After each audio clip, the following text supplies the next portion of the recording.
Hello guys, welcome back. आप सभी का स्वागत है लर्निंग लेक यूट्यूब चैनल पर। तो गाइज आज के इस वीडियो में हम बात करने वाले हैं HTML ट्यूटोरियल के 24th वीडियो पर, जिसमें हम जानने वाले हैं HTML फॉर्म एट्रीब्यूट्स के बारे में।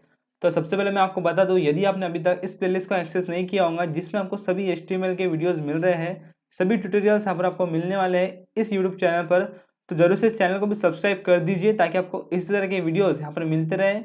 और बेल आइकन को जरूर से प्रेस करिए। तो हमने पिछले वीडियो में HTML फॉर्म के बारे में पढ़ा था, जिसमें हमने इनपुट टेक्स्ट का यूज़ किया था और मैंने प्रैक्टिकली आपको करके बताया था। तो आज भी हम बात करने वाले HTML के एट्रीब्यूट्स, जो फॉर्म टैग रहता है उसमें जो एट्रीब्यूट्स रहते हैं उसके बारे में बात करेंगे। तो उसके लिए आपको सबसे पहले क्या करना है, हमारे HTML प्रैक्टिस के फोल्डर को ओपन कर लेना है। ओपन विथ कोड करके आपको वहाँ पर एक नई फाइल बना लेना है। तो हमें पिछली बार 21 नाम की हमने फाइल बनाई थी, इस बार बनाएंगे tut22.html। इसमें सबसे पहले मैं बॉयलरप्लेट लगा लूँगा।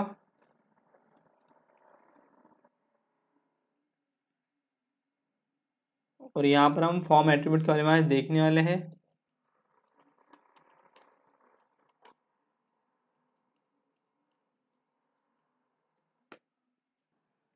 तो गाइज आपको क्या करना है, सबसे पहले यहाँ पर टाइटल में फॉर्म एट्रीब्यूट करके टाइटल दे देना है और एक H1 टैग आपको लगा लेना है। उसमें भी आपको ये कंटेंट लिख देना है, आपके हिसाब से आप लिख सकते हो।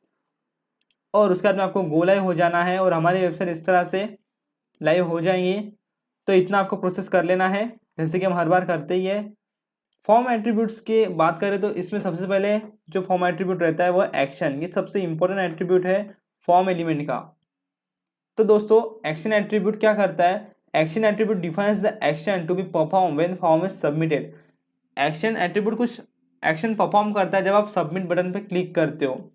Usually the form data is sent to a file on server when the user clicks on the submit button. आपका जो डेटा है ये सर्वर साइट पे चले जाता है जब आप सबमिट बटन पे क्लिक करते हो तब। तो उसी तरह हम लैंग्वेजेस यूज़ करते हैं सर्वर साइट पे, तो वहाँ पर ये डेटा चला जाता है। आपने कोई सर्वर बना के रखा होगा तो उस पर ये डेटा चले जाता है। तो एक्शन ये एट्रीब्यूट हम इसीलिए यूज़ करते हैं कि ये डेटा जो आप फिलअप कर रहे हो सबमिट बटन पर क्लिक करने के बाद वहाँ पर चला जाए। जैसे कि इन्होंने यहाँ पर एग्जाम्पल भी दिया है। तो सबमिट पे हम जैसे ही क्लिक करेंगे तो ये डेटा इनके इस पेज पर चला जाएगा। कौन से, action/page.php, इस पेज पर चले गया है वो डेटा और उस वहाँ पर सेव भी हो चुका है। तो दोस्तों ये PHP ट्यूटोरियल का पार्ट है, तो वो PHP ट्यूटोरियल में हम देख सकते हैं। वो सर्वर साइड लैंग्वेज है दोस्तों, लेकिन हमें ये एक्शन एट्रीब्यूट पता रहना चाहिए। उसी तरह यहाँ पर एक एट्रीब्यूट आता है टारगेट एट्रीब्यूट आपके फॉर्म एलिमेंट में। तो उसके कारण क्या होता है, आपको जो डेटा आपका दिखाना है जब आप फॉर्म को सबमिट करते हो तो उसके बाद में कोई आपको पेज दिखाना है नया, तो वो पेज आप आपके इस करंट पेज पर भी दिखा सकते हो बाय यूजिंग द सेल्फ, इस वैल्यू को यूज़ करके। टारगेट एक एट्रीब्यूट है और उसकी ये वैल्यू है। तो आप सेल्फ इस वैल्यू को यूज़ करोगे तो आप इस पेज पर ही वो डेटा दिखा सकते हो। जैसे कि मैं यहाँ पर अभी इस पर क्लिक करूँगा तो देखिए उन्होंने इसी पेज पर मुझे डेटा दिखा दिया। लेकिन कभी कभी क्या होता है, हम नए टैब में ओपन करना चाहते हैं उस डेटा को, तो हम नए टैब में भी ओपन कर सकते हैं। तो यहाँ पर उसके लिए हम /blank इस वैल्यू का यूज़ करते हैं। तो यहाँ पर लिखा है the response is display in the new window और टैब। उसी तरह पेरेंट जो हमारा लैंडिंग पेज रहेगा, सबसे बड़ा पेज रहेगा, उस पर हम डेटा दिखा सकते हैं। टॉप में हम दिखा सकते हैं display in the full body of the window. उसी तरह यदि आपका कोई आई फ्रेम है उस पर भी आप डेटा दिखा सकते हो। आई फ्रेम का नाम आपको यहाँ पर देना पड़ता है। बाय डिफ़ॉल्ट सभी ब्राउज़र सेल्फ इस टारगेट का यूज़ करते हैं जब भी आप किसी फॉर्म को सबमिट करते हो। लेकिन हम उसे चेंज कर सकते हैं। तो कैसे हम चेंज कर सकते हैं, यहाँ पर हम एक एग्जांपल ले लेते हैं। तो गाइज हम क्या करते हैं, हमारे इस फाइल में फॉर्म एलिमेंट लगा लेते हैं और उसके अंदर कुछ लेबल्स वगैरह हम दे देते हैं। तो यहाँ पर देखिए मैंने लेबल दे दिए, नेम लेबल दिए, लास्ट नेम और सबमिट का एक बटन दिया है। तो देखिए हमारा नाम और लास्ट नेम इस तरह से आ चुका है।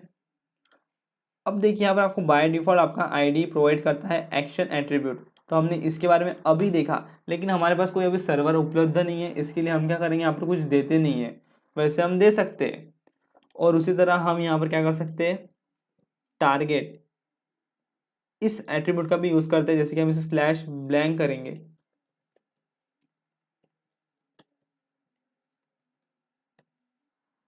तो जब हम इस फॉर्म को सबमिट करेंगे तो एक नया टैब ओपन हो जाएगा। देखिए और एक नया टैब ओपन हो चुका है। देखिए 3 नए टैब ओपन हो चुके हैं। तो ये फॉर्म एट्रीब्यूट का यूज़ है। जैसे आप इस पर क्लिक करोगे तो एक नया टैब ओपन हो जाएगा। उसी तरह आप सेल्फ दे सकते हो, यहाँ पर सेल्फ देंगे हम, तब वो इसी पेज पर हमें लेके आएंगे। देखिए इसी पेज पर हमें ला रहा है, यहाँ पर आप एक्शन देख सकते हो क्या एक्शन हो रही है। तो इसी पेज पर हमें लेकर आ रहा है। तो इसके कारण हम टारगेट दे सकते हैं कि हमें हमारा आउटपुट किस जगह दिखाना है। आपके HTML के फॉर्म एलिमेंट में हम एक और एट्रीब्यूट यूज़ करते हैं, उसका नाम है method attribute. Method attribute specifies the HTTP method to be use when submitting the form data. HTTP method से दोस्तों ये मेथड गेट और मेथड पोस्ट, तो उसमें आप क्या करते हो, मेथड गेट यदि आपको कोई URL प्रोवाइड करना है आपके फॉर्म को सबमिट करने के बाद, यदि आपको आपने सबमिट किया और एक नया पेज ओपन करना है, तो उसके लिए आप क्या करते हो, गेट मेथड का यूज़ करते हो। आप बोलते हो ना कि जैसे आप यहाँ पर किसी भी, जैसे हमने पेज बनाया और इसे मैं क्लिक करूँगा तो क्या होना चाहिए, एक नया पेज आना चाहिए सक्सेस का, या फिर you are sign in successfully, तो इस तरह से एक पेज आना चाहिए। तो अब हम क्या कर सकते हैं, गेट रिक्वेस्ट देते हैं यहाँ पर। जैसे हम यहाँ पर क्लिक करते हैं गेट रिक्वेस्ट देते हैं, सर्वर की तरफ से एक नया पेज ओपन होकर आता है, तो वो हम गेट मेथड से यूज़ कर सकते हैं। यहाँ पर हम क्या करते हैं, मेथड गेट लिखते हैं, तो मेथड एट्रीब्यूट का यहाँ पर यूज़ कर सकते हो। यहाँ पर देखिए गेट इस तरह से। तो अब जो भी यहाँ पर सबमिट करोगे तो वो यहाँ पर लिख कर आ जाएंगे आपके URL में। जैसे कि मैं यहाँ पर कुछ लिख दूँ और मैं ऐसा यहाँ पर कर दूँ, लेकिन अभी हमने कुछ एक्शन, हमारा कोई पेज है नहीं, इसके लिए यहाँ पर कुछ दिखाई नहीं दे रहा है। लेकिन यदि आप इनके पेज पर देखो तो यहाँ पर आपको दिखाई देने लगेगा।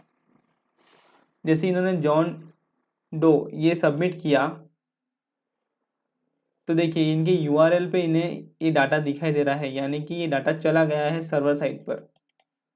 यूर इनपुट वॉज रिसीव्ड, ये इनपुट उनका वहाँ पर रिसीव हो चुका है। तो ये सभी सर्वर साइड की प्रोसेस है दोस्तों। तो वहाँ पर हम इसे देखते हैं जब सर्वर के बारे में हम पढ़ते हैं तब। उसी तरह यदि आपको डेटा भेजना ही है बटन पे क्लिक करने के बाद, तो हम कभी भी गेट मेथड यूज़ नहीं करते, हम हमेशा पोस्ट मेथड यूज़ करते हैं। ये बात आपको ध्यान में रखनी पड़ेगी।